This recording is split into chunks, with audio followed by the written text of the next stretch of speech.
سامعین کرام، عزیز دوستو، اللہ تبارک تعالیٰ کی تعریف ہم سب کے لیے ضروری ہے۔ ہر حال میں اللہ کا شکر بھی ضروری ہے، اور تمام لوگوں کا خالق و مالک ہے۔ بعد بے شمار درود و سلام نازل ہیں تمام انبیاء کرام پر، خصوصاً نبی آخر الزمان حضرت محمد مصطفیٰ صلی اللہ علیہ وسلم پر، جن کی بات ساری باتوں سے اوپر ہوتی ہے، جن کی محبت ساری محبتوں سے افضل ہے۔ اس بات کے لیے بھی اللہ کا شکر کہ پہلی بار آپ کے سامنے یا آپ کے بیچ آیا مصطفیٰ باد میں، اور اللہ تبارک تعالیٰ اس بات کی توفیق دے کہ ہم آپ کے سامنے کچھ دین کی باتیں رکھ سکیں۔ میں نے جو آیت پڑھی ہے اس کا تعلق زمانے کے تغیرات سے ہے، ہمارے اور آپ کے حالات سے ہے، دنیا کے حالات سے ہے۔ جو بھی بدلاؤ آتا ہے، چاہے خشکی پر ہو یا سمندر میں ہو، منفی بدلاؤ ہو، ذاتی زندگی میں ہو، اجتماعی زندگی میں ہو، ہم اس کے یوں ہی سرسری طور پر نظر انداز کر دیتے ہیں، سوچتے ہیں بس ایسے ہو رہا ہے۔ لیکن ہم چونکہ مسلمان ہیں، ایمان والے ہیں، اسلام والے ہیں، ہمیں کوئی بھی چیز ہماری زندگی میں اگر کوئی چیز آتی ہے پریشانی کا سبب بن کر، تو ہم اسے یوں ہی نظر انداز نہیں کریں گے،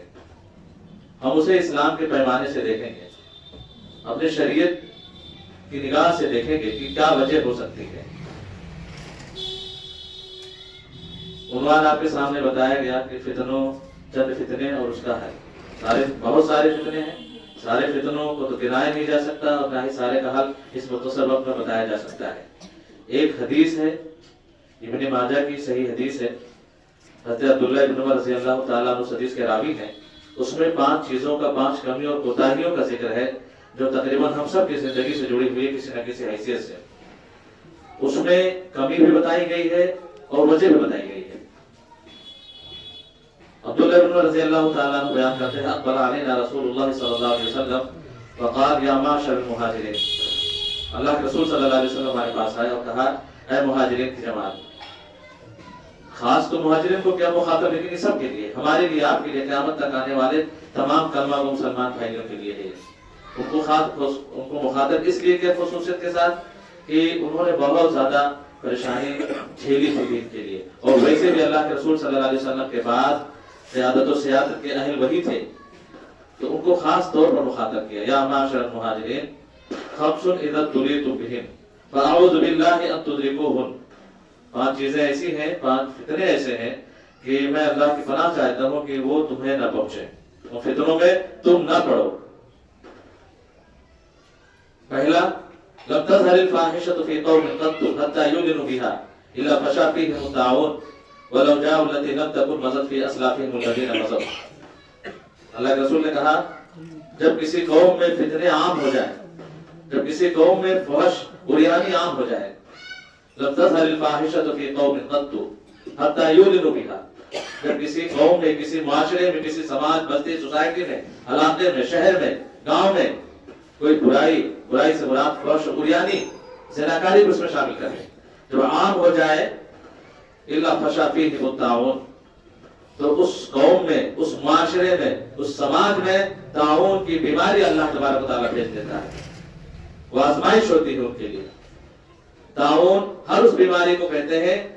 جو ایک سے دوسرے کو پھیلے اور ایک بڑی تعداد اس کے چپیٹ میں آ جائے اور ہلاک ہو جائے۔ ہر زمانے میں طاعون الگ الگ شکل میں رہی ہے۔ طاعون کو تو خاص بیماری بھی ہوتی ہے بخار کی شکل میں، لیکن زیادہ تر محدثین نے اس حدیث کی تشریح میں اس زمانے کو ایڈز کو کہا ہے، اس زمانے کا طاعون ایڈز ہے، جو فحش اور عریانی کے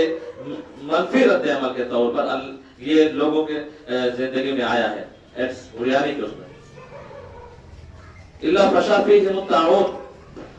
والاوجاع التي لم تكن مضت في اسلافهم الذين مضوا۔ صرف طاعون ہی نہیں بھیجے گا اللہ تبارک و تعالیٰ، ایسی ایسی بیماریاں اس قوم میں جنم لیں گی، ایسی ایسی بیماریاں اللہ تبارک و تعالیٰ اس قوم میں بھیج دے گا، لم تکن مضت فی اسلافہم الذین مضوا، جو باپ داداؤں نے بھی نہیں سنی ہوگی، پرکھوں کے زمانے میں بیماری نہیں رہی ہوگی۔